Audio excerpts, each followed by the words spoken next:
ரொம்ப நாளைக்கு அப்புறமா ஒரு vlog போடுறேன். So welcome back. பார்க்கலாம். ஸோ கொஞ்ச நாளாக எனக்கு கொஞ்சமாக முடியல, கொஞ்சம் டவுட்ஸ் இருந்தது. சரி ஓகேன்னு சொல்லி ஒரு சின்ன பிரேக் எடுத்துக்கிட்டேன். And this is me.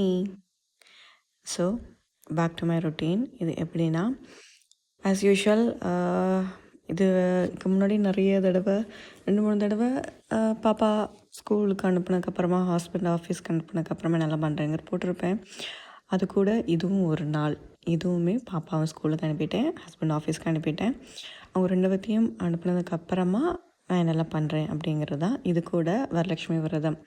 So இன்றைக்கி வரலட்சுமி விரதமில். ஸோ நேற்று நான் என்னெல்லாம் பண்ணேன், இதுக்கு முன்னாடி என்னென்னா வெட்னஸ்டே வந்து எங்கள் வெஜிடபிள் மார்க்கெட் போடுவாங்க. ரொம்ப நாளைக்கு நான் போகவே இல்லை, எனக்கு டைம் கிடைக்கல, முடியல, கொஞ்சம் ரீசன்ஸ் ஆனாலும். யூஸ்வலி எல்லா வெட்னஸ்டேயும் மார்க்கெட் போயிடுவேன். ஸோ அங்கே நான் கீரை நல்லா இந்த மாதிரி ஃப்ரெஷ்ஷாக கிடைக்கும், வெண்ணெல்லாம் கிடைக்குமோ எல்லாமே வாங்கிடுவேன்.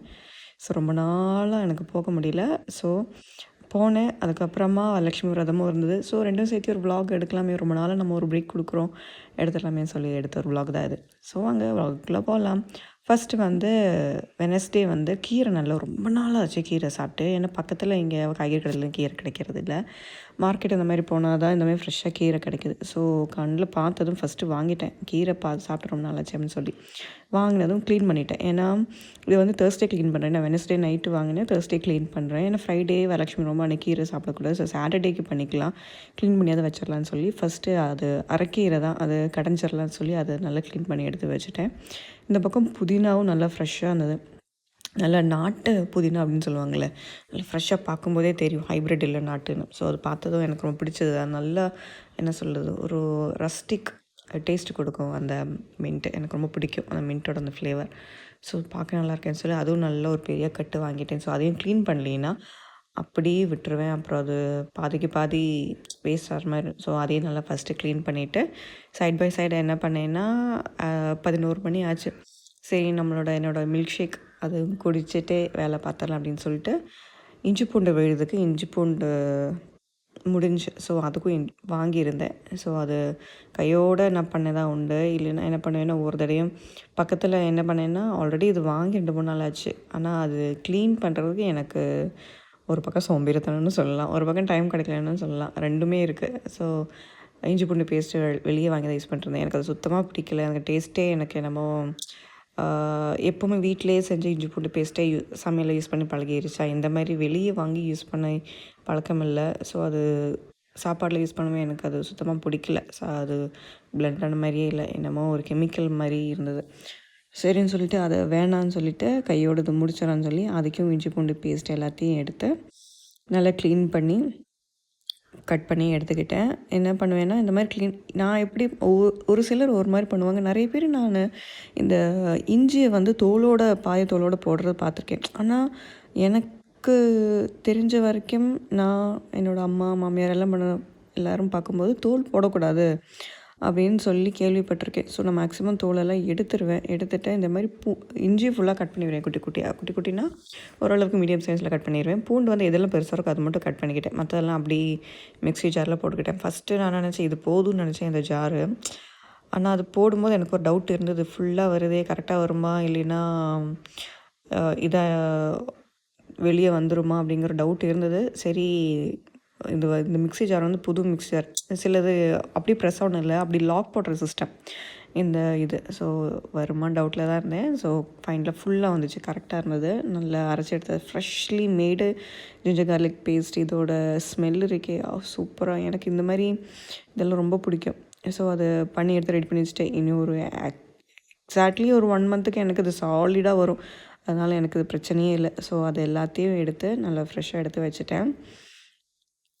எடுத்து வச்சதுக்கு அப்புறமா என்ன பண்ணேன்னா, அடுத்து நான் ஒரு 11 மணிக்கு இப்போது ஒரு இது குடிக்கிறேன் பார்த்தீங்களா, ஷேக் குடிக்கிறேன்னு பார்த்தீங்களா, அது கூட நான் ரொம்ப நாளைக்கு முன்னாடி இதுவும் நான் குடிச்சிட்டு இருந்தேன். டெய்லி அந்த அவுன்ஸ் கிளாஸ் இருக்குல்ல, ஒரு அவுன்ஸ் குடிப்பேன். ஆனால் அதுக்கு ரொம்ப நாளாக நான் விட்டுட்டேன். சரி இது மார்க்கெட்டில் நெல்லிக்காய் பார்த்தேன், வாங்கியிருந்தேன். ஏன்னா அப்போ தான் எனக்கு ஓகே, நெல்லிக்காய் சாப்பிட்டு ரொம்ப நாள் ஆச்சு, நம்ம ஏன் இந்த ஹேபிட்டை ரொம்ப நாளாக ஸ்கிப் விட்டுட்டோம் நம்ம திருப்பி பண்ணணும்னு சொல்லி அது வாங்கியிருந்தேன். அது கூட பீட்ரூட், கேரட் எல்லாமே இருந்தது. ஸோ அது கூட கருவேப்பிலை, இஞ்சி எல்லாத்தையும் போட்டு நல்லா ஃபைன் பேஸ்ட்டாக அரைச்சி எடுத்து ரெடி பண்ணி வச்சுட்டேன். ஸோ இப்படி ரெடி பண்ணி வச்சுட்டேன்னா 11 மணிக்கு இது குடிக்கிற மாதிரி சாப்பிட்டு கொஞ்சம் நேரத்துக்கு அப்புறமா நான் அது ஃப்ரிட்ஜிலேருந்து எடுத்து அந்த அவுன்ஸ் கிளாஸில் ஊற்றி வச்சுருவேன். சாப்பிட்டு கொஞ்சம் நேரத்துக்கு அப்புறமா அதை குடிச்சிருவேன். ஸோ நல்லது தானே அப்படின்னு சொல்லி ஃபஸ்ட்டு வச்சுட்டேன். இது எப்படியா ஒரு 1 வீக் எனக்கு ஒரு 4-5 டேஸ் வரும். ஸோ அந்த குட்டி அவுன்ஸ் கிளாஸுக்கு நான் மட்டும் குடிக்கிறதுக்கு. ஸோ சொல்லி அதை ரெடி பண்ணி வச்சுட்டேன். ஃப்ரிட்ஜில் வச்சாச்சு. அதுக்கப்புறம் என்ன பண்ணேன்னா பவிழமல்லிப்பூ சொல்லியிருக்கேன்ல, பக்கத்து வீட்டில் மாமி வீட்டில் இருக்கும். மாமியும் இல்லை. இப்போ சரி நம்ம மாலை மாதிரி போடலாம். ஏன்னா கொஞ்சம் 2-3 ஃபோட்டோ வந்து என் வீட்டில் வந்து பூஜா ரூமில் பெரிய பெரிய ஃபோட்டோ. ஸோ அதுக்கு மாலை மாதிரி போட்டால் இன்னும் நல்லா அழகாக இருக்கும்னு சொல்லி கொஞ்சமாக பவிழமல்லி வெளியே இருந்து எடுத்திருந்தேன். ஸோ அது மாலை கொடுத்துருந்தேன். ரொம்ப நாள் ஆச்சு. இதுவுமே நிறைய வேலை நான் பண்ணுறதே நிறுத்திட்டேன். பண்ண தெரியும், ஆனால் நான் பண்ணுறதில்ல. ஸோ இது மாலை கோர்க்கும் போது தான் இந்த பூ எப்படி போடணும், அப்சைட் டவுனா இல்லை மேலேயா கீழேயா டவுட் இருந்தது. அப்புறம் தான் ஞாபகம் வந்து இப்படி தான் போடணும், அப்போ தான் கரெக்டாக இருக்குன்னு சொல்லி ஸோ அந்த மாலையும் கோர்க்க ஸ்டார்ட் பண்ணிட்டேன். ஆனால் இப்படி போட்டு பார்க்கும்போது அழகாக இருந்தது.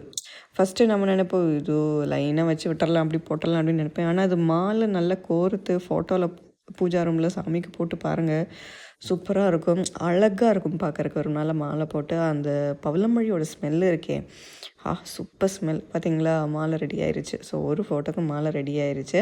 ஸோ இதே மாதிரி 3 மாலை நான் ரெடி பண்ணேன். எக்ஸாக்டாக எனக்கு கரெக்டாக எவ்வளோ ஹைட்டுக்கு பண்ணணுன்னெல்லாம் தெரியல, ரொம்ப நாள் ஆச்சா பண்ணிவிட்டு. அப்போ சரி நமக்கு தெரிஞ்ச அளவுக்கு சும்மா ரேண்டமாக பண்ணுற மெஷர்மெண்ட்ஸ் தான். ஸோ எல்லாம் ரெடி பண்ணி 3 மாலையும் எடுத்து ரெடி பண்ணி வச்சுட்டேன். ஸோ பவிழமல்லி மாலை இருந்தது ஃபுல்லாக எடுத்து மாலை மாதிரி கோர்த்து வச்சுட்டேன். அதுக்கடுத்து முல்லைப்பூ வாங்கியிருந்தேன். இதுவுமே என்னோடய விலாகில் நீங்கள் பார்த்துருக்கே மாட்டீங்கன்னு நினைக்கிறேன். ஸோ என்னோடய பழைய சேனலில் நான் விலாகில் எப்போவுமே முல்லைப்பூ இந்த மாதிரி வெனஸ்டே வந்து மார்க்கெட் இருக்கும்ல, அதே மாதிரி வெனஸ்டே வந்து அங்கே பூ ஒரு அக்கா வந்து விற்பாங்க, டெய்லி விற்பாங்க. ஸோ வெனஸ்டே பூ இந்த மாதிரி பூ வாங்கி கோர்த்து வச்சு சாமிக்கு போட்டு எனக்குமே அது ஃப்ரைடே யூஸ் பண்ணி டியூஸ்டே வர எனக்கு கரெக்டாக இருக்கும். அடிக்கடி தலைக்கு வைப்பேன். அதையுமே நான் விட்டுட்டேன். சரி வரலட்சுமி பூஜை வருது, ஸோ கண்டிப்பாக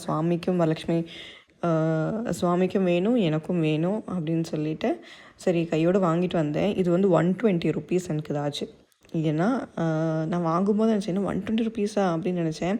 அப்புறமா தான் யோசித்தேன், அந்த வரலட்சுமி விரதம் அன்றைக்கி வந்து ஒரு முழமே எவ்வளோ விற்பாங்கன்னு எனக்கு தெரியாது. இது எப்படியும் ஒரு சாலிடாக 3 முழத்துக்கு மேலே வரும். சரி அப்போ வாங்கிடலாம் அப்படின்னு சொல்லிட்டு அது கூட கொஞ்சம் உதிரி பூ எல்லாமே வாங்கிட்டு வந்துட்டேன். ஸோ அதையும் கையோடு கெட்டி வச்சுட்டேன்னா எனக்கு வந்து இன்றைக்கி நான் கெட்டி வச்சா தான் நாளைக்கு எனக்கு கரெக்டாக இருக்கும். ஏன்னா ஈவினிங் வந்து டின்னர் வேலையெல்லாம் கரெக்டாக இருக்குமா. ஸோ அந்த வேலையை முடிச்சிடலான்ட்டு ஒரு 4 முழம் வந்தது சாலிடாக. ஸோ அது முடிச்சிட்டேன். வெளியே எனக்கு பெரிய வேலைகளை காலையிலே தொடச்சி எடுத்துட்டேன். கோலமெல்லாம் அம்மா ஒரு 2 டேஸ் பேக் வந்திருந்தாங்க. ஸோ சாமி ரூம் எல்லாம் ஃபுல்லாக நல்லா டீப் க்ளீன் பண்ணி கொடுத்து எல்லாம் க்ளீன் பண்ணி தொடச்சி கோலமெல்லாம் போட்டு வெளியே நல்ல பெருசாக கோலமெல்லாம் போட்டு அம்மா கொடுத்துட்டு போயிட்டாங்க. ஸோ அந்த வேலை எனக்கு இருக்கலை. ஸோ மற்ற வேலையெல்லாம் தான் எனக்கு இருந்தது. ஸோ அது பார்த்து முடிச்சுட்டு நைட்டு வந்து தான் இந்த ப்ரிப்ரேஷன்ஸ். நான் வந்து என்ன நினச்சேன்னா காலையில் சாமி கும்பிட்டுறலாம் அப்படின்னு. ஏன்னா சுவாமிக்கு பண்ணுற நெய்வேத்தியம் பாப்பாவுக்கு சாமி கொஞ்சம் மாற்றி வச்சுட்டு பாப்பாவுக்கும் கொடுத்து விட்ருவேன், அவளும் சாப்பிட்ருவா. 2வது வீட்டுக்காரர் இருப்பார், சாயங்காலம் வீட்டுக்காரர் இருக்க மாட்டார். ஸோ அவர் இருக்கும்போதே சாமி கும்பிட்டுறலாம் அப்படின்னு சொல்லிவிட்டு நைட்டே ரெடி பண்ணி வச்சிடலாம், சுவாமியை ரெடி பண்ணி வச்சுட்டு காலையில் பூவெல்லாம் வச்சு கொண்டு வந்து திருப்பி எடுத்துகிட்டு வந்து சாமி ரூமில் வச்சு சாமி கும்பிட்டுக்கலாம் அப்படின்னு தான் எனக்கு ஒரு ஐடியா. சரின்னு சொல்லி நைட்டே எல்லாத்தையும் எடுத்து ரெடி பண்ணிக்கிட்டேன். என்கிட்ட நிறைய பேர் சொல்லுவாங்க பித்தளை அதில் பண்ணணும்னு சொல்லி கேள்விப்பட்டிருக்கேன். ஆனால் என்கிட்ட பித்தளை குடமெல்லாம் இல்லை, சொம்பு இல்லை. இப்போ நான் சரி என்கிட்ட இதுதான் இருந்தது. இந்த குடம் வந்து நான் சின்ன வயசில் இருக்கும்போது என்னோடய அம்மாவோட அம்மா அவங்க எங்களுக்கு கொடுத்தாங்க. 3 பேர் நாங்கள் சிஸ்டர்ஸு, எனக்கு ஒரு அக்காவும் எனக்கு ஒரு தங்கச்சியும், எங்கள் 3 பேரும் கொடுத்தாங்க. அந்த குடம் எங்கள் அம்மா எனக்கு நான் கல்யாணம் பண்ணி வரும்போது கொடுத்தாங்க. இப்போ இந்த குடம் என் பொண்ணு விளையாண்டுருக்கா, சொப்பு சமா வச்சு விளையாண்டுருக்கா. சரின்னு சொல்லி அந்த குடம் எடுத்து க்ளீன் பண்ணி சுவாமிக்கு ஒவ்வொன்றா என்னெல்லாம் பண்ண முடியுமோ எல்லாம் பண்ணிட்டேன். எனக்கு ஜுவல்லரி எனக்கு பெரிய கலெக்ஷன்ஸ் என்கிட்ட பெருசாக இருக்காது. ஸோ நான் நினச்சேன் இது வந்து பாப்பா வந்து கிளாசிக்கல் டான்ஸ் கிளாஸ் போயிட்டுருக்கா. ஸோ அவளோட அந்த செட் எடுத்து எல்லாமே எடுத்து ரெடி பண்ணி வச்சு படுத்தாச்சு. காலையில் இருந்துச்சு இந்த மாதிரி எல்லாம் பண்ணி நெய்வேத்தியம், பூ, பழம், வெத்தலை பாக்கு எல்லாத்தையும் வச்சு சிம்பிளாக அழகாக வரலட்சுமி பூஜை பண்ணி திருப்தியாக சாமி கும்பிட்டாச்சு. இனி இதே மாதிரி ஒரு இன்ட்ரெஸ்டிங்கான விலாகில் நான் உங்களை நெக்ஸ்ட் மீட் பண்ணுறேன். Until then bye. Thank you for வாட்சிங்.